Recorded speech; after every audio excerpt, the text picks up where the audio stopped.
Hello students, फिर से आपको सभी का स्वागत है। तो हम पढ़ रहे थे कक्षा 6 विषय सामाजिक विज्ञान, हमारे अतीत भाग नंबर 1 फर्स्ट जो भाग है उसका तीसरा भाग आरंभिक नगर। तो आरंभिक नगर के बारे में हम पढ़े। हड़प्पा कालीन जो आरंभिक नगर थे उन नगरों के बारे में हमने जो आपको बता रहे थे। अब तक हमने आपको बताया कि जो आरंभिक जो नगर थे, खुदाई के दौरान ये जो नगर थे, जो सभ्यता थी पाकिस्तान में वर्तमान जो पहले भारत का हिस्सा था, पंजाब, गुजरात और अन्य क्षेत्रों में ये फैली हुई सभ्यता थी। और ये जो सभ्यता उस क्षेत्र की जो है विकसित सभ्यता मानी जाती थी। तो अब तक हमने आपको इस सभ्यता के बारे में जो है हथियार, औजार, सामान, फसलों के बारे में हमने आपको जो है इसके बारे में बताया। आज हम पढ़ेंगे बेटा जो लोग नगरों में रहते थे, अर्थात उस समय जो शहरों में रहते थे, हड़प्पा कालीन जो लोग नगरों में रहते थे, रहने वाले लोगों के लिए भोजन किस प्रकार के वो भोजन पैदा करते थे या कौन सा अनाज उगाते थे। तो कह रहा है लोग नगरों के अलावा गाँव में भी रहते थे। ये कह रहा है ऐसा नहीं कि लोग सभी लोग नगरों में रहते हो। तो कह रहा है लोग नगरों के अलावा, जैसे आज भी हम गाँव में रहते हैं, गांव में भी रहते थे, वे अनाज उगाते थे और जानवर पालते थे। जैसे आज भी हम भारत की यदि बात करें तो आज भी जो है 69% जो आबादी कहाँ रहती है, भारत की गांव में रहती है। भारत को गांव का देश कहा जाता है। और हम गांव में बेटा क्या करते हैं, कृषि करते हैं, पशु पालते हैं। तो उसी प्रकार हड़प्पा कालीन जो लोग थे वो गाँव में भी रहते थे, अनाज उगाते और जानवर पालते थे। किसान और चरवाहे, किसान फसल पैदा करने वाले, चरवाहे यानी पशुओं को चराने वाले ही शहर में रहने वाले शासकों, लेखकों और दस्तकारों को खाने के सामान देते थे। पौधों की खुदाई के दौरान जो पौधों के अवशेष मिले उनसे पता चला है कि हड़प्पा के जो लोग हैं उस समय गेहूँ, जौ, दालें, मटर, धान, तिल और सरसों भी उगाते थे। तो कह रहा है खुदाई के दौरान पुरातत्व को जो पौधों के जो अवशेष मिले हैं तो हमें पता चलता है कि उस समय के जो लोग हैं गेहूँ, जौ, दाल, मटर, धान, तिल और सरसों भी उगाते थे। ज़मीन जुताई के लिए हल का प्रयोग एक नई बात थी। हड़प्पा काल के लोग के हल तो बच नहीं पाए। कह रहा है कि खुदाई के दौरान हल तो बच नहीं पाए, लेकिन हाँ उनके जो लकड़ी से बनाए गए जो हल जो हैं वो मिले हैं, या उनके जो खिलौने हैं वो खिलौनों किस प्रकार के थे, हल जैसे खिलौने मिले हैं। तो इससे पता चलता है कि जो लोग हैं वे पहले हल का भी प्रयोग करते थे। इस क्षेत्र में बारिश कम होती होगी, इसलिए लोग सिंचाई के लिए कुछ लोगों ने तरीके अपनाए होंगे। कह रहा है इस क्षेत्र में बारिश कम होती होगी, इसलिए लोग जो हैं पानी को स्टोर करने के लिए, इकट्ठा करने के लिए या सिंचाई करने के लिए पानी को स्टोर करते होंगे। संभवतः पानी का संचय किया जाता होगा, अर्थात पानी को इकट्ठा किया जाता होगा और ज़रूरत पड़ने पर उससे फसलों की सिंचाई की जाती होगी। हड़प्पा के लोग इसके अलावा कौन कौन से पशु पालते थे? हड़प्पा के जो लोग हैं तो के लोग गाय, भैंस, भेड़, बकरी आदि पालते थे।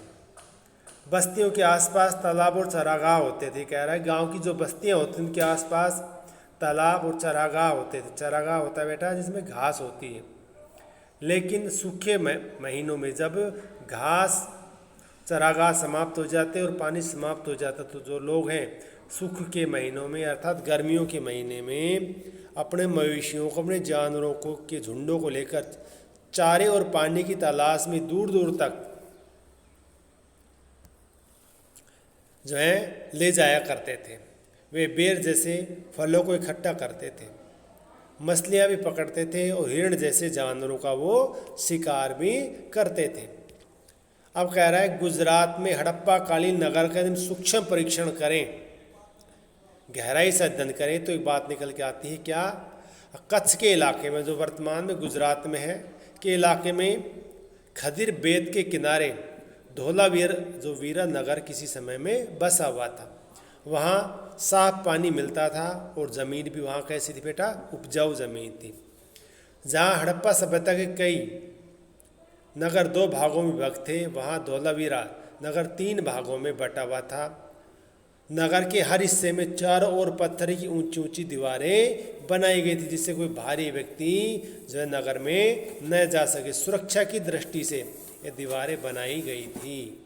और आज भी हम किले देखते तो बहुत से हमारे जो भारत में ऐसे किले हैं, नगर हैं, जिनकी चारों तरफ क्या है, चार दीवारी ऊंची ऊंची। और उसके अंदर आने जाने के लिए बड़े बड़े प्रवेश द्वार थे, जिसमें जो है वहाँ पर संतरी खड़े रहते थे, पहरेदार होता था, और उसके बिना ही कोई भी व्यक्ति नगर के अंदर नहीं जा सकता था। इस नगर में खुला मैदान भी था, जहाँ पर सार्वजनिक कार्यक्रम आयोजित किए जाते थे। यहाँ मिले कुछ अवशेषों में हड़प्पा लिपि के बड़े बड़े अक्षरों को पत्थर में खोदा गया है। इन अभिलेखों को संभवतः लकड़ी में जड़ा गया था। यह एक अनोखा अवशेष है, क्योंकि आमतौर पर हड़प्पा के जो लेख हैं मोहर जैसी छोटी वस्तुओं पर पाए जाते हैं। उसके बाद कह रहा है, गुजरात की खंबात की खाड़ी में मिलने वाली साबरमती जो नदी है, उपनदी किनारे एक बसा लोथल नगर ऐसे स्थान पर बसा था जहाँ पर कीमती पत्थर जैसे कच्चा माल आसानी से मिल जाता था। तो आप अंडरलाइन कर लीजिए कि जो गुजरात का जो लोथल नगर है, तो लोथल कहाँ बसा हुआ है, तो ये गुजरात में बसा हुआ। कहाँ पर, खंबात की खाड़ी के पास। तो ध्यान रखना, लोथल कहाँ है, गुजरात में। ठीक है। तो यहाँ पर कीमती पत्थर जैसे कच्चा माल आसानी से मिल जाता था। लोग इन पत्थरों से शंखों और धातुओं से बनाई गई चीज़ों का एक महत्वपूर्ण केंद्र था। यानी जो लोथल है वहाँ पर पत्थर, शंखों और धातुओं से बहुत सी चीज़ें बनाई जाती होंगी। इस नगर में एक भंडार गृह भी था, जहाँ पर बहुत सी चीज़ें इकट्ठा की जाती थी। इस भंडार गृह से कई मोहरें, मुद्रांकन या मोहरबंदी, गिल्ली मिट्टी दबाने से बनी उनकी छाप भी जो है हमें देखने को मिले हैं। अब कह रहा है, यहाँ पर एक इमारत मिली है जहाँ संभवतः मन के बनाने का काम होता होगा। पत्थर के टुकड़े, अधबने मन के बनाने के उपकरण और तैयार मन के भी यहाँ पर खुदाई के दौरान मिले हैं। फिर कह रहा है, मुद्रा या मोहर, मुद्रांकन या मोहरबंदी क्या होता है। अब मोहर का प्रयोग सामान से भरे डब्बों या थैलों को चिन्हित करने के लिए किया जाता है। जब कोई सामान बाहर भेजा जाता था बेचने के लिए किसी बाहर क्षेत्र में, तो उस पर एक मोहर लगाई जाती थी। आज भी हम कोई वस्तु लेते हैं तो उस पर मोहर लगी होती थी कंपनी की, और डेट लिखी रहती, प्राइस लिखी रहती। तो उस समय भी ये चीज़ें होती थी। अब मोहरों का प्रयोग सामान से भरे डब्बों या थैलों को चिन्हित करने के लिए किया जाता होगा, जिन्हें एक स्थान से दूसरे स्थान पर भेजा जाता था। थैले को बंद करने के बाद उनके मुहानों पर गीली मिट्टी पोतकर उन पर मोहर लगाई जाती थी। मोहर छाप को मोहरबंदी कहते हैं। अगर यह छाप टूटी हुई नहीं होती, जिस व्यक्ति को ये सामान मिलता था वह देखता था, यदि ये छाप मोहर यदि टूटी नहीं है तो साबित हो जाता था कि सामान के साथ छेड़छाड़ नहीं हुई है। और यदि यह मोहर टूटी हुई मिलती थी, मिट्टी हटाई हुई मिलती थी, तो ये साबित हो जाता था कि सामान के साथ छेड़छाड़ की हुई है। तो आज के लिए बेटा इतना ही।